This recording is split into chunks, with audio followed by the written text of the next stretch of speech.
today we have a co-presentation from two wonderful individuals. And the first is Kelsey Schultz, and Kelsey has a bachelor's from Ohio State and a master's from Northeastern. She graduated from Ohio State in 2014 in biology. Directly following, she entered the 3 C's master's program at Northeastern, where she focused on looking at the effects of oyster density, biomass, and tidal height on the biogeochemical cycling of the natural oyster reefs. And after receiving her master's, she was hired as a research technician for the Gabrowski Lab. You might know that lab, where she worked for over 2 years before transitioning into her Ph.D. work. Her dissertation research focuses on using an SES perspective of the oyster industry to understand how to more efficiently provide ecosystem services to increase human well-being and ecosystem health and function. So today, Kelsey will describe her collaborative research with the Nature Conservancy, which looks at addressing constraints to shellfish aquaculture through quantification of public perceptions and attitudes, focusing really on the Atlantic coast of the US. And as our co-presenter, we welcome Steve Kirk. He's the Coastal Programs Manager at the Massachusetts chapter of the Nature Conservancy. Steve works there developing, implementing, and monitoring statewide and regional coastal conservation strategies. His current work is focused on advancing the policy and practice of nearshore habitat restoration and shellfish aquaculture through collaborative research. He has supported the deployment of the Nature Conservancy's global aquaculture strategy and brings on-the-ground experience as a former oyster farmer himself. Before joining TNC, Steve spent his professional life working on the water as a fisheries researcher and captain of tugboats and tall ships. And he holds a master's from our very own URI's Marine Affairs program. So again, I welcome you both. We're so grateful to have you. I will also say we're going to have Steve present first and then Kelsey. And if you all can keep track of your comments through the chat. And once Steve and Kelsey have finished presenting, we'll allow some time for a Q&A. So with that, Steve, welcome once again and take it away. Hey, Azure, nice to see you. Thanks for having me, and thanks for having Kelsey as well. I'm going to share my screen here.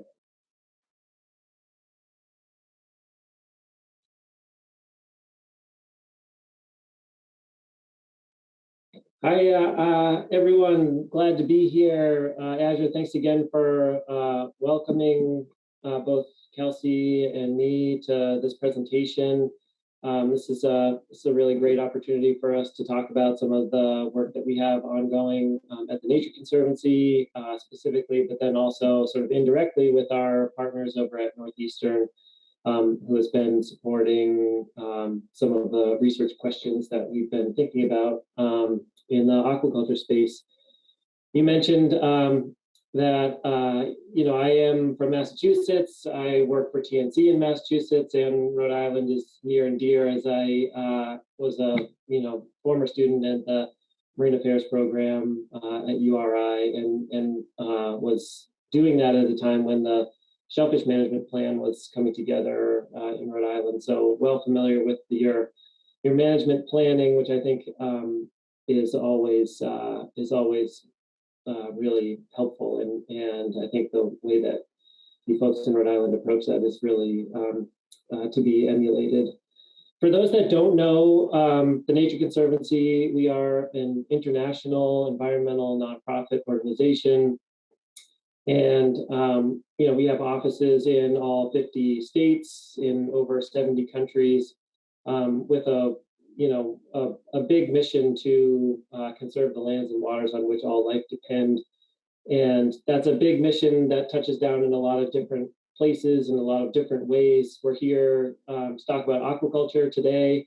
It sort of nests in one of our strategic pillars at the organization, and under our food priority, how to grow enough food on the planet with growing population and limited resources. The one nested obviously in that aquaculture, but that's part of a broader program that's thinking about agriculture on land, whether farming practices, grazing practices, and the like. Kelsey will talk about some of the public perception work that she's been focused on, but we're also collaborating on other primary research with how these oyster farms interact with the marine environment. If we're interested in growing food in a sustainable way, we need to sort of get a good handle on the impact that the farms have on the environment around them. I think I'll be doing this sort of through the lens of one particular project. This is not sort of the whole of the aquaculture program, but I think sort of does sort of lend itself to get a sense of what TNC's work in the aquaculture space really looks like. And as a sort of really high level setup, our coastal waters, estuaries, and coastal zone are just incredibly valuable to people, incredibly valuable to nature and wildlife, and they're just important places. And shellfish play a really important role in the functioning of those places, oysters included, and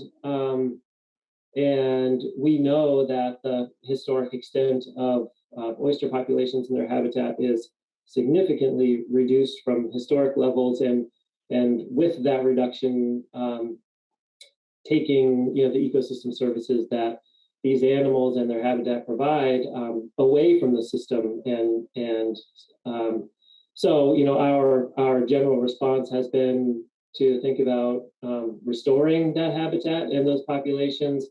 The scale of the problem being so big that they're really trying to be inclusive to all opportunities to improve coastal ecosystems. So on to this project, supporting oyster aquaculture and restoration, or another acronym to add to your soup is SOAR. Believe it or not, there's been a global pandemic, and when things first started shutting down in the US, it really disrupted the demand for half-shell market oysters, which is the dominant product that is grown in our region, or particularly in the US, decreasing that demand and ultimately leaving surplus oysters on farms, which in some ways is like okay from an ecological standpoint, not so good from the business perspective of an oyster farmer. So what came about in trying to wrestle with this problem was a really sort of unique partnership and collaboration between the Nature Conservancy, Pew Charitable Trusts working together, two big nonprofits, along with some federal partners with NOAA, the National Oceanic and Atmospheric Administration, with U.S. Department of Ag and the NRCS office, shellfish growers, other local NGOs coming together to try and understand that there's a problem here and try to come up with a creative solution. So I mentioned sort of briefly why does TNC care about aquaculture. You have to understand that with the loss of the native shellfish population, oyster population, and the loss of those ecosystem services, we just need more shellfish in the water. And whether it's on the farm setting or whether it's in a natural and wild population setting, we're looking to sort of capture this food production system in aquaculture and shellfish aquaculture to improve the environment around the farm. It's kind of a unique opportunity. When you think about the environmental destruction that's come with terrestrial farming practices, aquaculture can present a really unique opportunity. The opportunity of improving the environmental conditions around a farm is a powerful concept. And we sort of think of this as like a nature-based solution, as a broad term. this is just one tool that we hope to use and hope to support to improve coastal ecosystem function. In fact, I think that as part of the series, our global team lead, Robert Jones, was presenting on some of this work. So I'm not sure if there are recordings of these or not, but you can take a look back to a presentation that goes into a little bit more depth on restorative aquaculture as a concept. I mentioned that TNC has a long history of investment in oyster restoration and habitat restoration broadly. We're really fortunate that in the Northeast, and in fact, sitting most of the time in Rhode Island, that some of TNC's thought leaders, action leaders in this space are in our and your backyard. And so we're really fortunate that expertise is in the neighborhood and able to take lessons learned here in the US, export it internationally, but then also bringing some of lessons learned from overseas back home. So the SOAR program, what we were able to do was, in essence, and sort of at the rudimentary level, purchase oysters that were surplus inventory on these farms when the market was totally shut down and through the floor, and then direct those oysters to restoration sites that either TNC or other partners had previously established. So we were able to purchase 3.5 million oysters, place them on 40 acres of reef at 25 restoration sites. And this is sort of a proof of concept where we've done a lot of growing of shellfish and planting of shellfish out on restoration sites. We haven't really done it with sort of market-sized product that was intended to go to people's plates, but instead directing it to improve the environment. And so we're really keen to understand the monitoring that is taking place now and in the future to see how this process compares to what we know pretty well works from a restoration perspective. So we're also interested in supporting our coastal communities. What you're seeing on the screen here is really intended to say a couple things. One is that most of the farms in the US are relatively small scale. I don't know if you're seeing this, but I can maybe move it. This is a pie chart that shows respondents to a survey of those growers that participated in the SOAR program. We asked them questions about their business to try to track the impact that the SOAR program had. The pie chart here shows their revenue. The biggest slices of the pie are the sort of lowest dollar values in terms of revenue to the farm. So the big blue pie is less than $50,000 in sales in 2019. That's pre-pandemic. It sort of shows, again, these are relatively small businesses. They're sort of mom and pop operations that are common both in Rhode Island and in Massachusetts.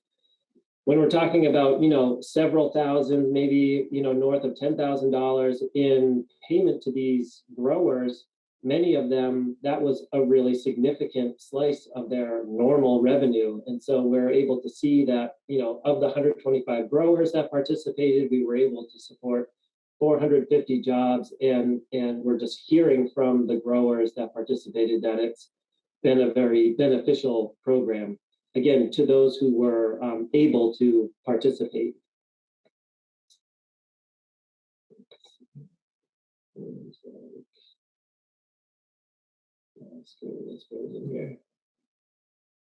Okay, so another part of the SOAR program is that we were actually granting out funds to through the Resiliency Fund. And this was really intended to, there was a recognition that the pandemic really illuminated that that the shellfish aquaculture industry, in essence, had was sort of heavily reliant on this one market, and with that recognition, trying to build in some sustainability into the sort of economic side of the industry. So a list of priorities that were generated largely from that same group of federal partners, having to do with, really getting farmer community engaged in marine conservation. I'm going to talk in just a minute about some of these other priority areas. At the end of the presentation, I have a website that you can go to. That's just our SOAR website, and it will. We have a list of the projects that we funded. It was sort of two tracks here. There were smaller awards, which went to around 30 growers. I think they're largely growers, but not exclusively. And then there was another track which had sort of larger dollar amounts, and those were sort of intended for larger institutions, research entities, universities, that type of thing. What we hope to do now, we're sort of hopefully coming sort of out of the backside of the pandemic here, and what we hope to do, and have a number of opportunities to do, is to try to sort of solidify this program through a number of different things. So I have a few things highlighted here.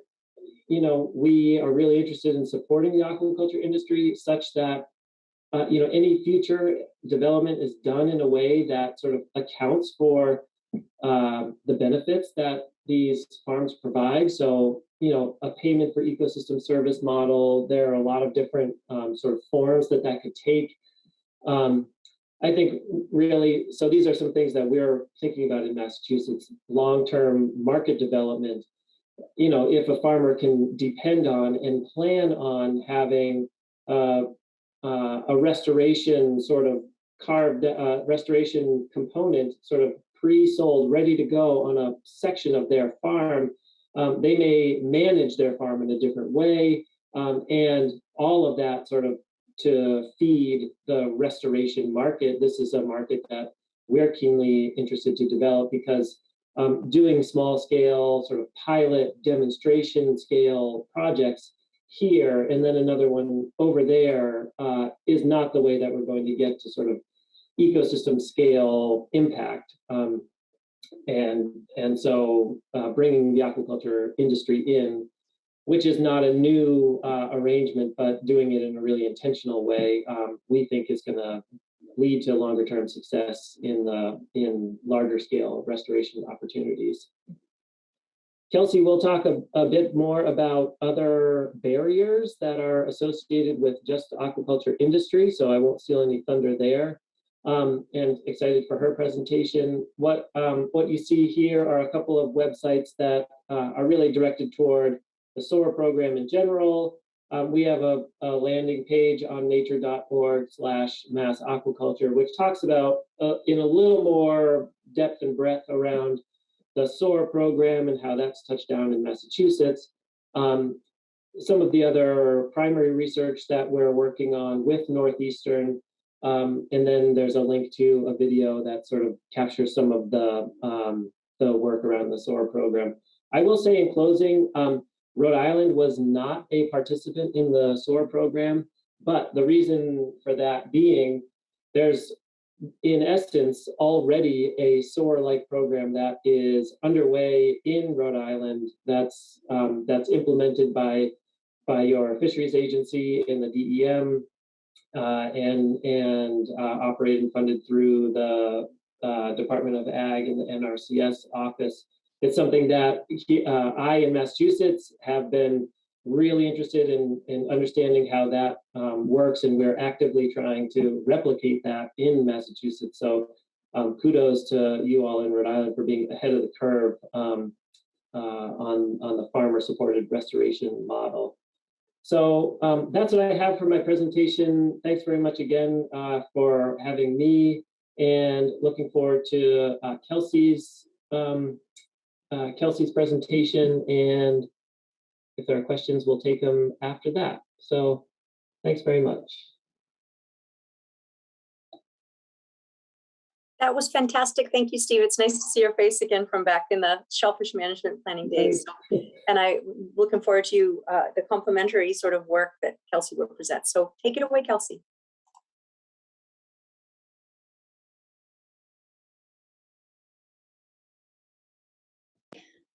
All right. I think. Cool. Okay. Hi, my name's Kelsey Schultz. I'm a graduate student in John Grabowski's lab at Northeastern's Marine Science Center. So we're up in Nahant, Massachusetts. And today, oh, sorry, you can probably see that. So today I'm going to be talking about the quantification of public perceptions and attitudes of oyster aquaculture along the Atlantic coast of the US. Okay, so coastal ecosystems like mangroves, coral reefs, seagrass beds, oyster reefs, and salt marshes are some of the most heavily used and threatened habitats and have experienced significant loss due to human activities. And in many bays, more than 99% of oyster reefs have been lost and are functionally extinct, as we can see here with the dark red. And so with the loss of oyster reefs, we've also lost the ecosystem functions and services that are associated with them, like the provision of nursery habitats for important fish and crustacean species, coastal shoreline protection through reduced wave energy, and filtration and detoxification services, which can help improve water quality. So when we're looking at oyster reef ecosystems, it's important not only to look just at the ecosystem, but also to look at the way that humans are interacting and impacting the ecosystem as well. So this is what we consider to be a social ecological system. It's where we're explicitly considering the way that people interact, affect, and are affected by natural ecosystems. So while oyster reefs provide us with ecosystem goods and services, we can also have impacts, negative impacts, and through pollution or over-harvesting, and this in turn can cause the loss of these ecosystems, and therefore the loss of the ecosystem goods and services that were once provided. We can also have positive impacts. So with things like restoration, we can help return these ecosystem goods and services. But restoration projects are often pretty expensive, and they can take some time to return the ecosystem services that were once provided.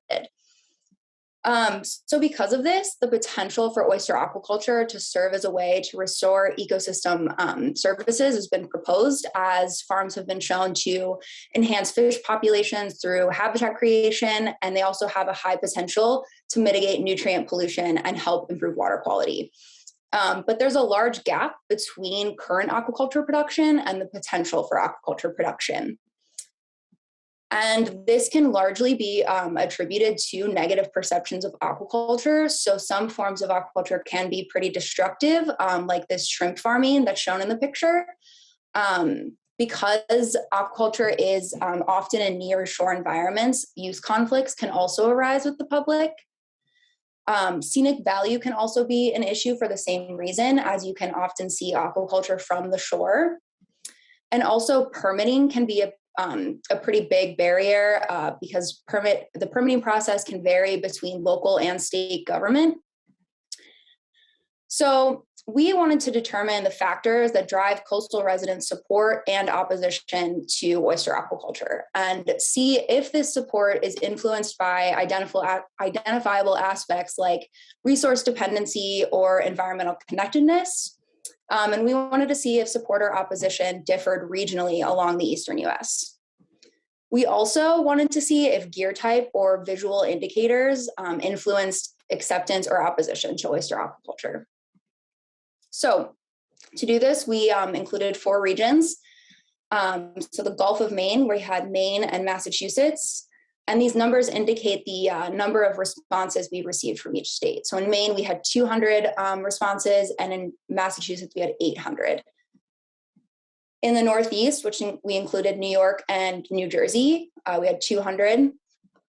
And then the Mid-Atlantic, Virginia, and North Carolina, and the Southeast, which includes Georgia and Florida.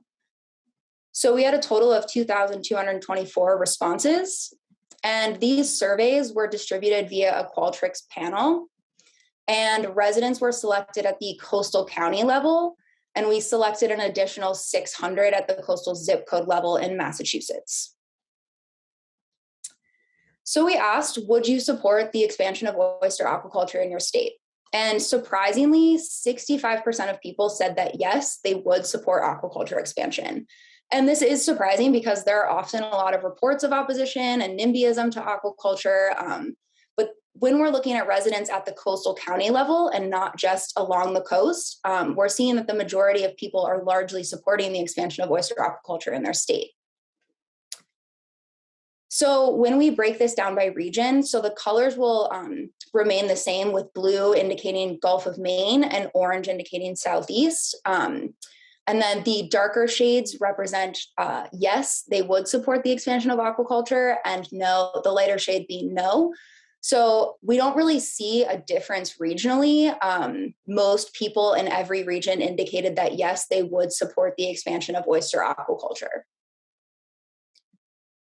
So we also asked how knowledgeable people were about oyster aquaculture. And so we had the majority of our residents say that they were not knowledgeable at all about oyster aquaculture. And only about 6% say that they were extremely knowledgeable about oyster aquaculture. And when we look at this regionally, the same as the prior, we have the blue representing the Gulf of Maine, moving to the orange representing the Southeast. The darker color indicates people indicated they were extremely knowledgeable, and then the lighter color represents not knowledgeable at all. So we can see as we move from the Gulf of Maine to the Southeast that more people indicated that they are at least slightly knowledgeable about oyster aquaculture. So in the Gulf of Maine, the majority of residents say they're not knowledgeable at all, whereas in the Mid-Atlantic and the Southeast, the majority of residents indicated they're at least slightly to all the way up to extremely knowledgeable about oyster aquaculture. Okay, so for the rest of the talk, I'm going to be focusing on residents' preferences for different gear types. Because gear types are often used, they vary depending on like the local laws or the region and the environment they're in. We, like some farms are subtidal or intertidal. We wanted to use a variety of methods.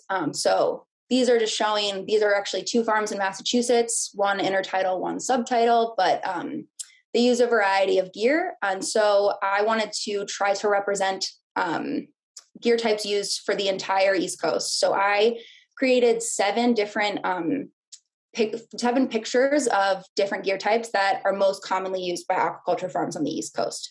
And each picture indicates what gear would look like at high or low tide.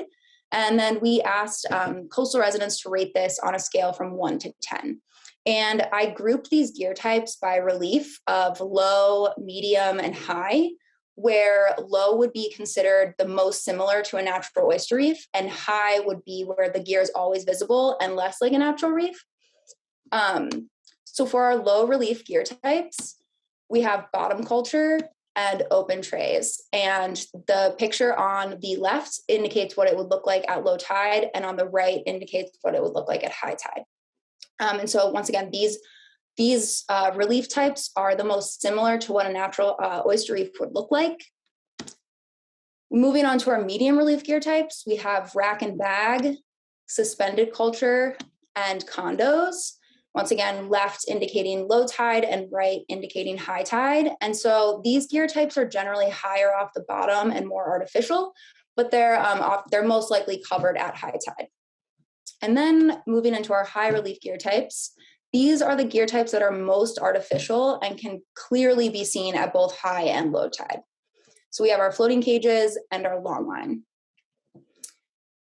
So looking at the average score for each relief, we can see that low has the highest score, and then high relief gear types have the lowest score. But there isn't a huge difference in low, medium, and high relief gear. So when we break this down, we can see that the average gear score, when grouped by residents' aquaculture knowledge, does actually increase significantly. So On the left, we have residents who indicated they were not knowledgeable at all, and moving to residents who indicated they were extremely knowledgeable. And it's interesting because although low relief gear had the highest average score overall, when we moved to residents who indicated they were very knowledgeable or extremely knowledgeable, there is almost no discernible difference in the average score for each of the reliefs. And this is particularly interesting because if you'll recall for this other graph, we looked and saw that most people indicated they weren't knowledgeable at weren't knowledgeable at all about oyster aquaculture. So we see this increase in gear, like in gear acceptability or score, moving up as we move into people who are indicated they're more knowledgeable about oyster aquaculture. So breaking this down a little bit more, I use decision tree analysis, and I'm only going to show the high relief decision tree, but all had relatively the same story. So here at the top, we have the average score for high relief gear types, so 5.4. This is for all residents. And aquaculture knowledge was shown to be the most important predictor of how respondents would rate gear. So when respondents indicated they were extremely knowledgeable about oyster aquaculture, they rated high relief gear at around a 7 on average. As we move to people who are very knowledgeable, it lowers a bit to a 6.5, moderately knowledgeable a 5.8, slightly knowledgeable a 5.3, and not knowledgeable at all 4.9. So there is this very significant difference between the average gear score among people who indicated they were extremely knowledgeable with a 7 and not knowledgeable at all with a 4.9. And breaking this down a bit further, we looked at the second most important predictor variable. So for people in the groups of extremely knowledgeable, moderately knowledgeable, and slightly knowledgeable, if their job was related to the fishing economy, they on average gave gear scores or rated high relief gear higher. So if we look specifically at the slightly knowledgeable group, if their job is very related to the fishing economy, or if their job is very related to the fishing economy, they rated gear on the high relief gear on average at a 7.3, whereas people whose job was not related to the fishing economy on average rated high relief gears at a 5.8. And then for our not knowledgeable at all group, the second most important predictor variable was if they supported aquaculture expansion. So if they indicated that they would definitely, yes, support aquaculture expansion, they rated gear on average at a 6.4. There wasn't a huge difference between whether they indicated probably yes or definitely no, but they rated it a 6.0, so slightly lower. And overall, looking at this shows us this huge opportunity to help increase people's attitudes and acceptance of aquaculture through education and public outreach to coastal residents, so we can help people better understand the benefits of bivalve aquaculture and the ecosystem services it can provide. So what drives whether coastal residents' perception and support, perceptions of and support for oyster aquaculture? So support overall was really high. There was little variation among the 4 regions. We also saw that aquaculture knowledge and support for aquaculture expansion were associated with a higher acceptance for the different gear types. We also saw that the Gulf of Maine residents have the lowest score for aquaculture knowledge, and aquaculture knowledge increases as you move south. And so does oyster aquaculture gear type influence whether coastal residents support or oppose aquaculture? Residents prefer low relief gear over high relief gear, but there wasn't a huge difference. And so with that, I would like to thank my committee and Steve, and also Elizabeth Conley, who defended her master's today. She used to be a technician up with us, and she helped me develop this survey, actually. Yeah, and here's our contact information. Feel free to reach out to me if you have any questions. My advisor, Dr. John Grabowski, and also Steve, who has helped a ton with this. And with that, I can take questions. Thank you so much, Kelsey. Wow, that's really fascinating work. I appreciate you sharing that, and Steve as well. Anyone who has a question, feel free to raise your virtual hand if you prefer to speak verbally, or you're welcome to pop it in the chat. We did have a question from Capaldi who it was responded to by Katie/Matt. Yeah, that's me, Azure. I'm sorry, I'm on my wife's computer. Oh my goodness, of course. Matt being as an oyster farmer in Rhode Island and responded there. Is there anything you would want to add, Matt, to Mr. Capaldi's question there? Oh, I would like to say fantastic job to Kelsey on her job there. It was incredible. I thought that the views aligned with kind of the silent majority, you know. Sometimes some of the things that we hear in the negative about aquaculture are, you know, as she's shown with a lot of those numbers, not the majority, which we think is great. Also, I was going to say with Steve, Kirk, also excellent proposal there. And if you're interested in the EQIP, that's the Rhode Island program. You're more than welcome to come out to our farm while we're doing that. It's actually some pretty cool stuff. You know, there's the deployment stage and there's the grow out and everything. So you seem like you were interested in that. If you wanted to come out, there's an open invitation. We're out there about 60 hours a week. Yeah, thanks. I'll respond to, you know, I see there's a question about diploid, triploid, just, you know, in keeping with our particular project here, the SOAR project, there was a really healthy debate on whether or not, you know, with the intention of this feeding, you know, conservation effort and restoration activities, whether or not triploids would be allowed into the program. And for those that don't know, basically, you know, triploid is one that would not be able to be reproduce, whereas a diploid would, sort of like the difference between a seedless watermelon or one that, you know, grows seeds and you can plant a new watermelon vine out of it.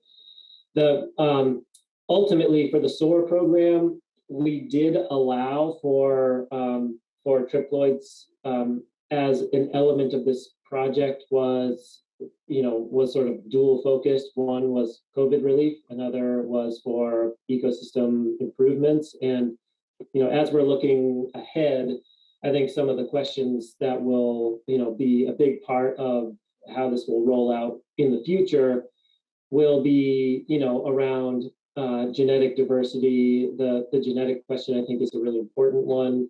And, you know, we would like to see areas that, you know, we're building reefs that are not to be extensively harvested, such that we could get, you know, some spawning stock and you know, grow the population that way. So just to follow up on that one question, thanks.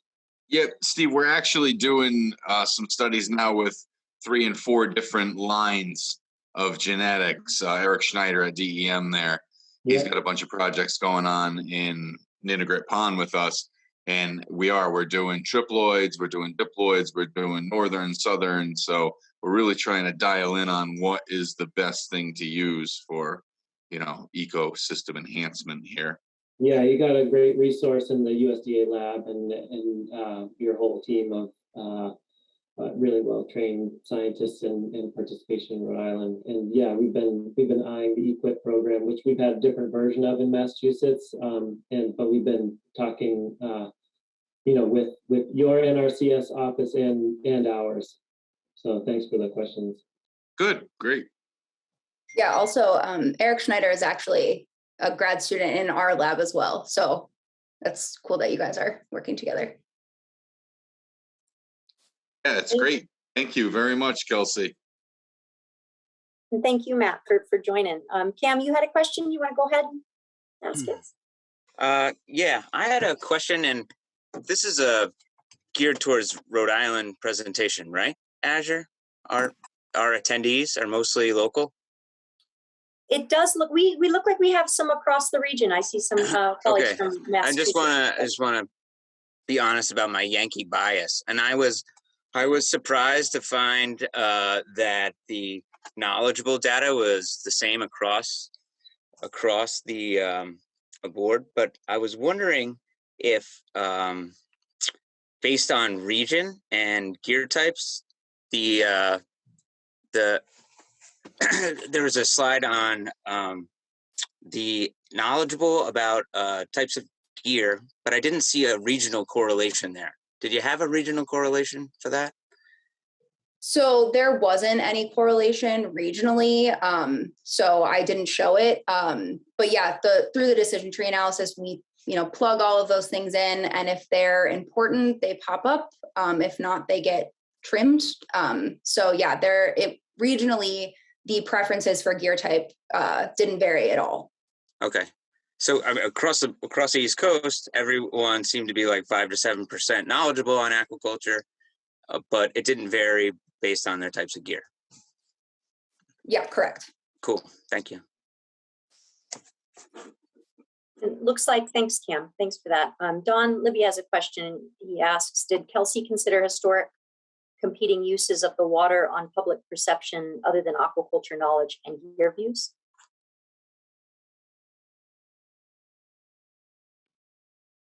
So no, I didn't include any questions that asked about like historic use of water of like the area. It was pretty big picture, as most coastal residents aren't actually that informed on how the permitting process works or where farms are. So we tried to keep it pretty high level so it was accessible to a lot of different people from a lot of different like ranges of knowledge about aquaculture. If that answers your question.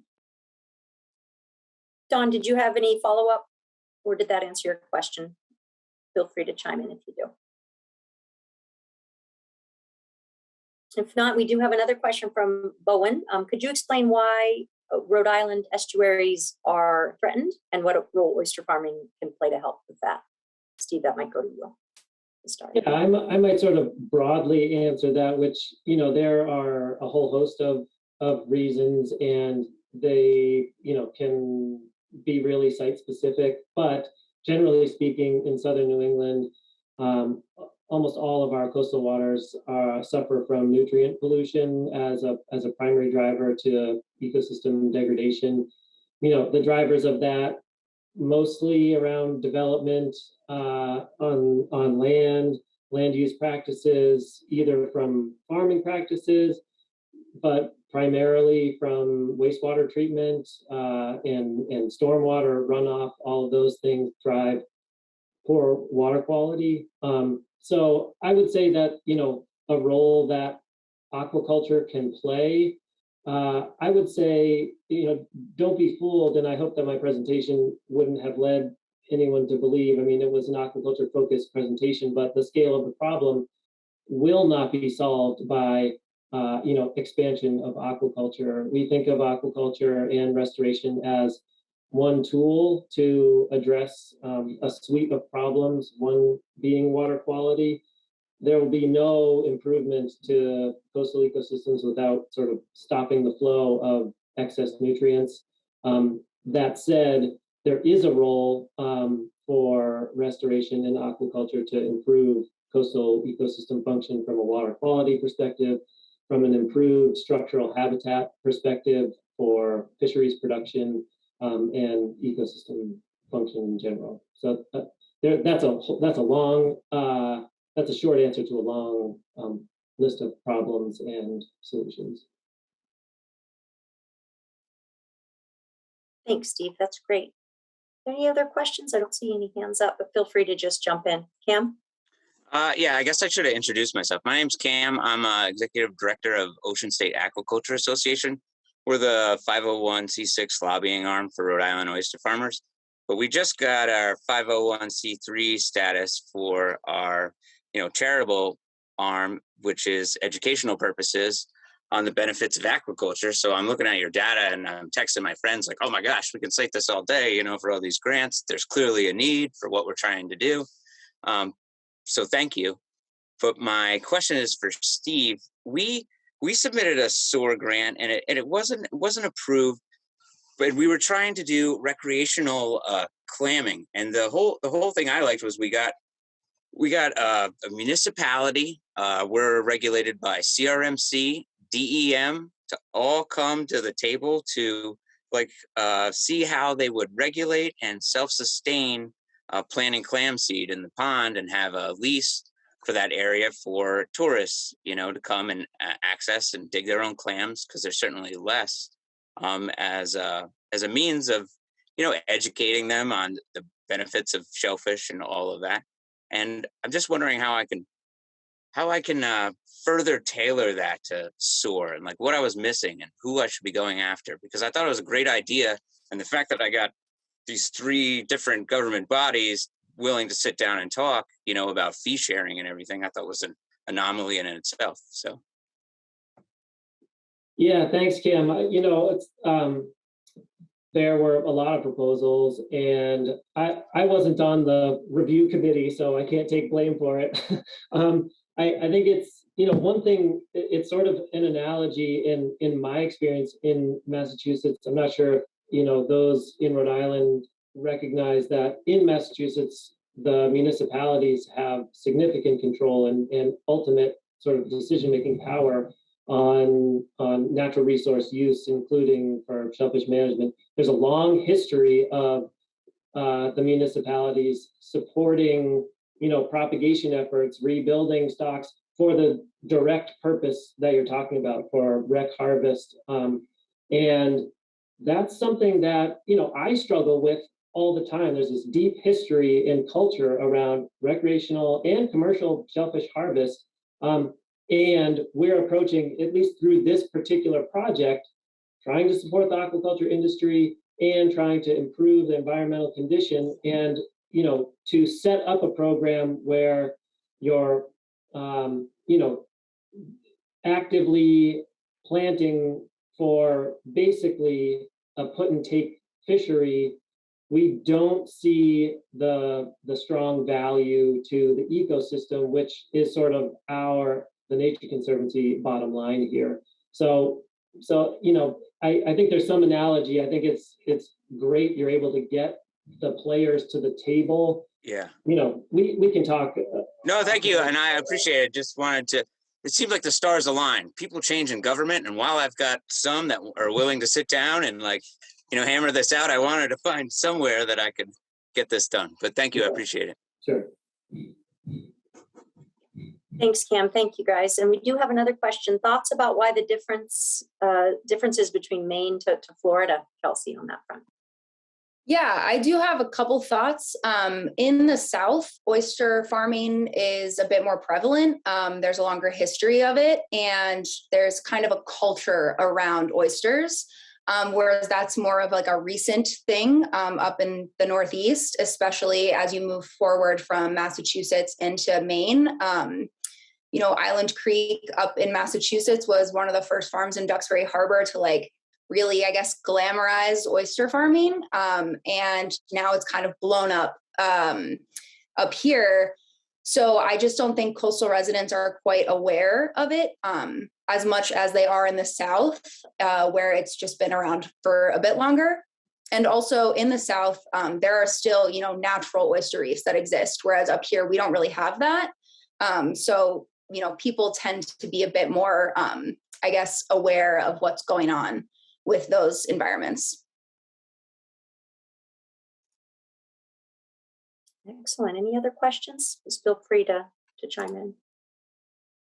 Before we end, I do have a question too, Kelsey, just thinking about, ways that from an industry perspective and also from a coastal stakeholder perspective, are there ways that there can be more tailored education on different gear types, growing methods?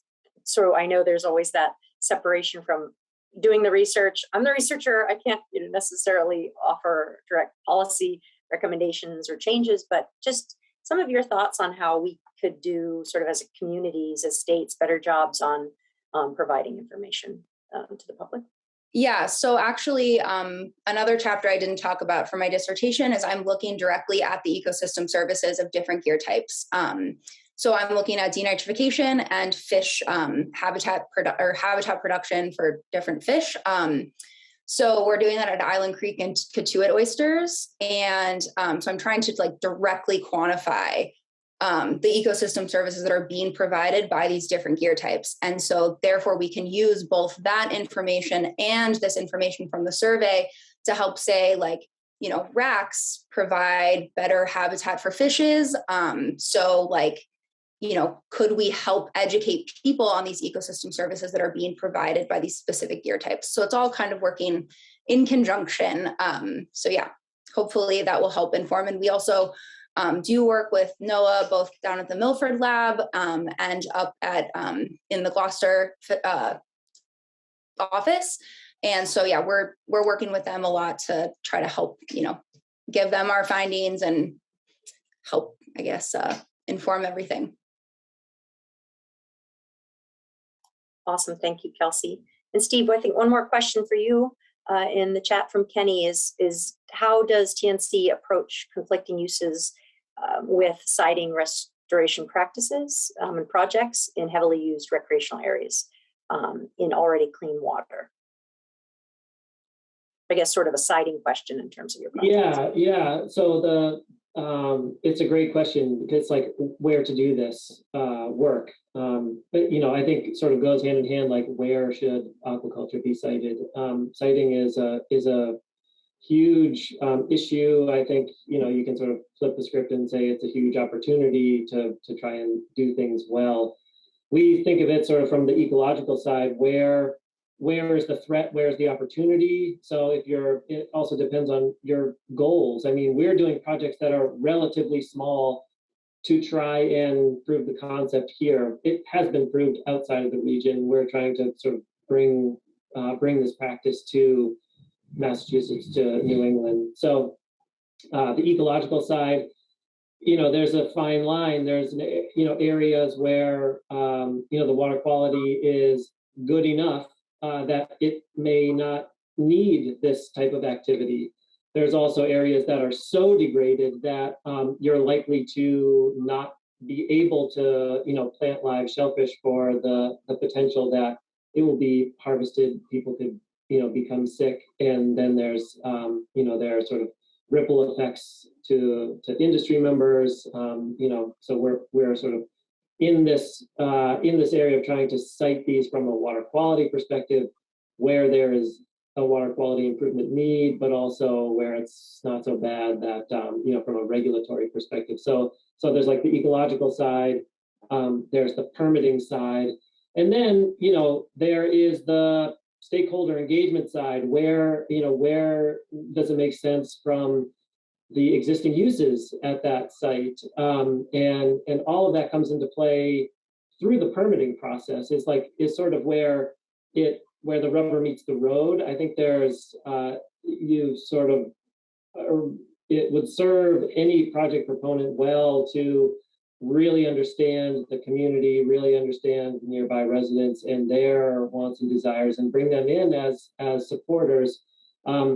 The permitting process is the place where that you know, sort of things can officially be aired and better understood. I'm not sure if that's sort of good enough answer, but that's what I've got for now.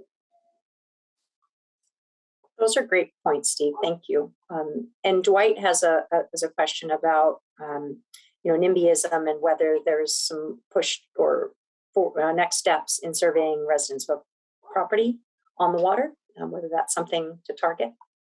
Yeah, so so residents were surveyed at the coastal county level. We do have zip code level for all of them. So I haven't quite dug into looking if people are actually closer to the water than, you know, just saying widely they're at the coastal county.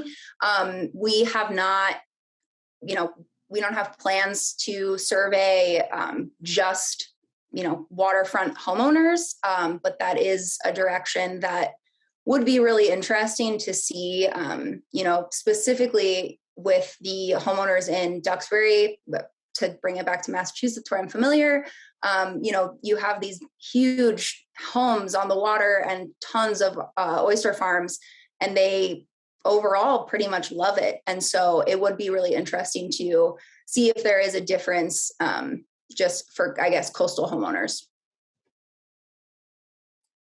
That's I great. think Kelsey touches on a really interesting case study. It marries one of my responses just about Massachusetts in general. You have one town where there's really strong support for aquaculture, and the neighboring town, like really strong opposition, and like trying to just better understand that, I think is like ripe for research.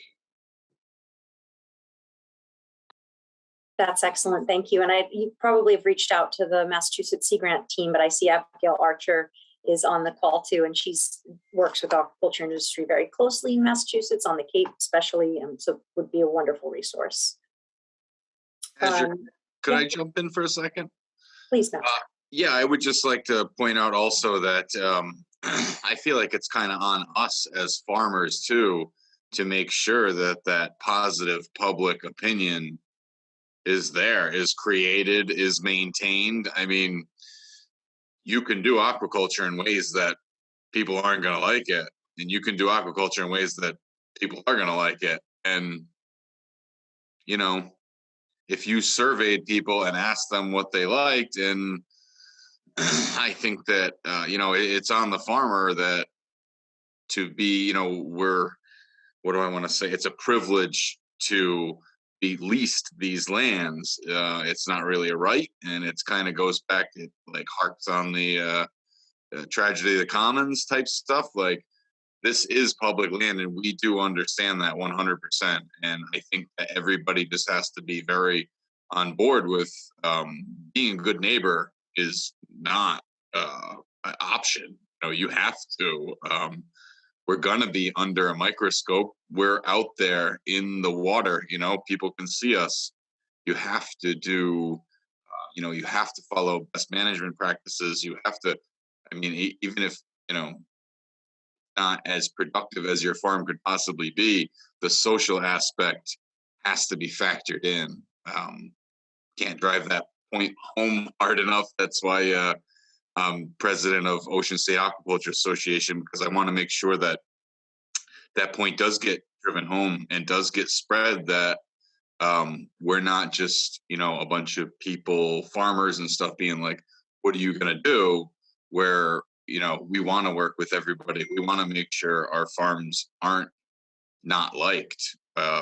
Where I am in Ninigret, I know most of the people on the shores love it. They think it's great. I have several upwellers at huge, huge homes, and the people come right down when we go down to clean them, and they think it's the coolest thing, that there's a million little babies in there. And if you handle it the right way and you approach it the right way, it's hard not to like. It's very green, it's very progressive, it's all the stuff that people like.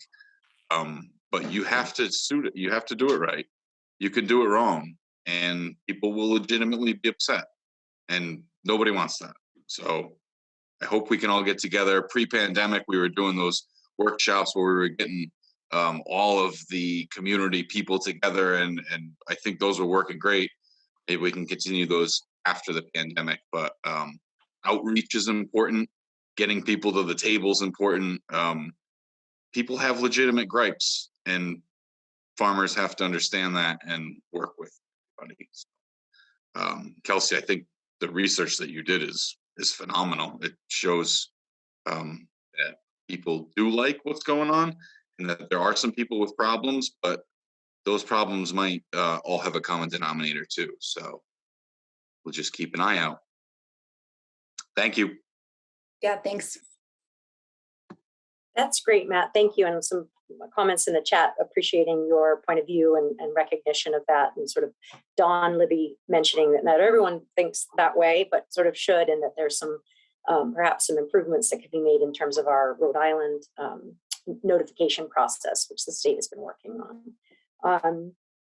With that, I will just wrap things up to respect everybody's time and give a very big virtual round of applause to both Kelsey and Steve for your great presentations, and let everyone know, as a reminder, this will be posted, the recording and the PowerPoints, if it's all right with both of you, on our Basecamp website. So we do that for all the webinar series.